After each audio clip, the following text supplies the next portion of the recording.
ಅದರ ಮುಖ್ಯವಾಗಿ ಸೇನಾಧಿಕಾರಿಗಳು ಇಂದಿನ ಅನೇಕ ಅಲ್ಲಿಯ ಜನರಿಂದಾಗಿ ಅಂತ ಜುಲ್ಫಿಕರ್ ಅಲ್ಲಿ ಬಿಟ್ಟು ಅವ್ರು ಕೊಲೆ ಆಗ್ತದೆ.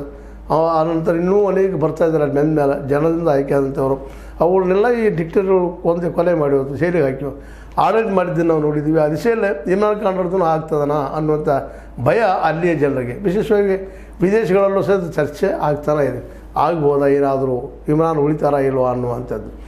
ಆದರೆ ಈಗಿನ ಒಟ್ಟು ಡೆವಲಪ್ಮೆಂಟ್ ನೋಡಿದಾಗ, ಅಲ್ಲಿ ಪರಿಸ್ಥಿತಿಯನ್ನು ನೋಡಿದಾಗ ಇಮ್ರಾನ್ ಖಾನ್ ಜೀವಂತ ಅದಾರು ಅಂತ ಯಾರಿಗೆ ಅನಿಸ್ತಾ ಇಲ್ಲ.